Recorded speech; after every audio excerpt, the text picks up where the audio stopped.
जय भीम, जय संविधान, जय छत्तीसगढ़। साथियों, मैं हूं आज बिलासपुर के डीआरएम कार्यालय। आप देख सकते हैं कड़ी पुलिस की व्यवस्था है। यहाँ जितने लोग आपको दिख रहे होंगे प्रदर्शनकारी, उससे ज़्यादा पुलिस वाले लोग हैं। और मामला ये है कि हाई कोर्ट ने अभी एक मामला संज्ञान में लिया और वो है प्रताप बर्मन, जो कि कोच साफ करने चढ़े थे ट्रेन के ऊपर और हाई वोल्टेज का जो करंट का तार होता है उसके चपेट में आने से 7 दिन तक लगातार उनका इलाज चला और उनकी मृत्यु हो गई आज सुबह, कल अर्थात 2 दिन। और 2 दिन से परिवार के लोग और जो तमाम लोग आप देख रहे हैं वो लोग कर रहे हैं प्रदर्शन उचित मुआवजे के लिए, उचित न्याय के लिए।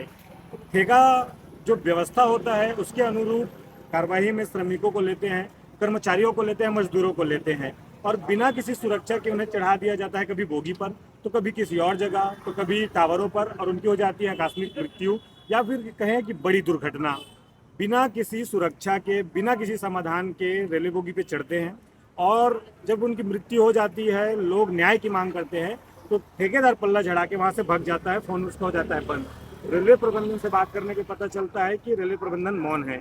फिर स्वतः हाई कोर्ट जो कि बिलासपुर में स्थित है वो उसे संज्ञान में लेती है और पूछती है कि सिर्फ ठेकेदार की जिम्मेदारी नहीं है, रेलवे प्रबंधन की भी जिम्मेदारी होती है कि इन मुद्दों पर वो तमाम प्रकार के जो उपकरण है वो लागू कराए और एक व्यवस्था बनाए जिससे लोग सुरक्षित रह के काम कर सके।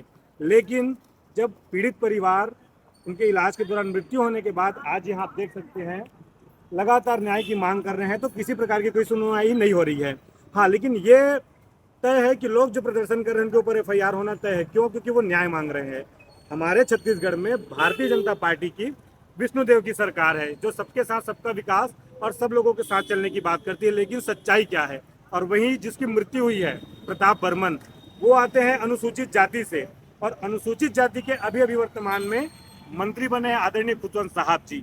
दयाल दास जी कैबिनेट में मंत्री हैं, पुन्नूलाल मोहल्ले जी जैसे लोग बड़े चेहरे हैं, बड़े नेता हैं, लेकिन किसी भी प्रकार से अभी तक ना परिवार के सदस्यों से बात हुई है, ना ही उनके लिए कोई मुआवजे का प्रावधान हुआ है, ना हमारी बात उन तक जा रही है और ना ही आपको ये देखने को मिलेगा कि यहाँ किसी भी प्रकार के राजनीतिक दल के लोग होंगे।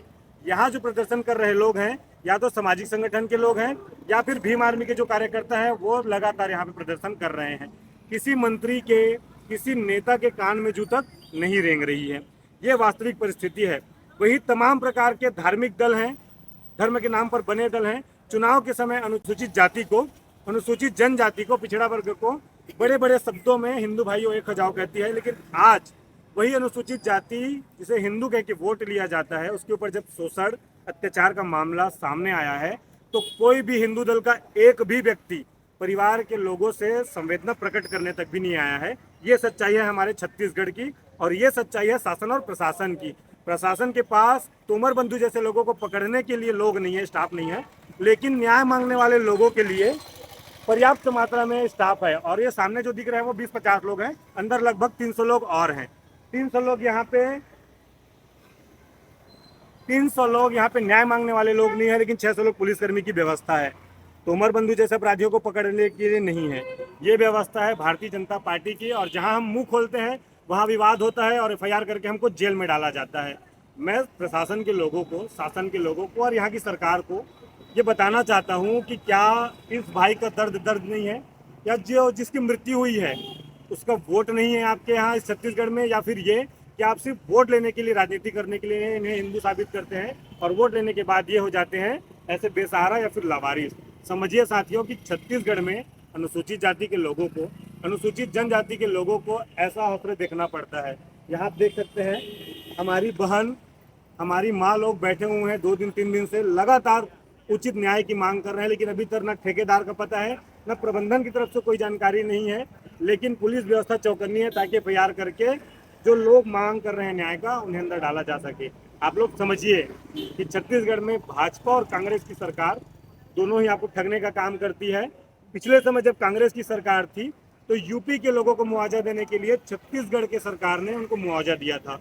लेकिन आज छत्तीसगढ़ में जब हमारे लोगों के साथ ऐसी घटनाएं सामने आती हैं तो दोनों ही सरकार खामोश रहती है, क्योंकि वो जानती है आपका वोट लेकर के आपको मूर्ख बनाना कितना आसान है। आप समझिए 2028 पुनः फिर से आएगा आपके बीच में और आपको फिर से आपके बेटे की सुरक्षा की जिम्मेदारी आपके हाथ में दी जाएगी।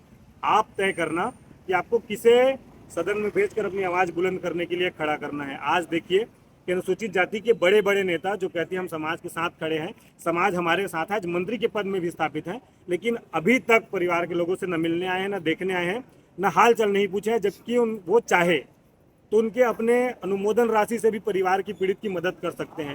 लेकिन आप समझिए कैसी परिस्थिति है, अगर मैं कुछ ज़्यादा कह दूं तो फिर मुझ पर FIR करके फिर से मुझे जेल में डाला जाएगा और परिस्थिति ऐसी निर्मित करी जाएगी कि हम दंगा फसाद करने वाले लोग हैं, हम गुंडा सूची लिस्ट में शामिल करने वाले लोग हैं, और ऐसा करके फिर से हो सकता है कि हमारी आज़ादी छीन करके हमारा जुबान बंद कराने की कोशिश की जा सके।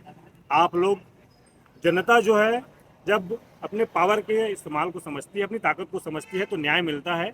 आप लोग समझिए। और मैं पूरे छत्तीसगढ़ के युवाओं से ये कहना चाहता हूँ, चाहे आप किसी भी समाज से आते हो, आप एक इंसान हैं और आज एक इंसान को न्याय मिलने की बात हो रही है।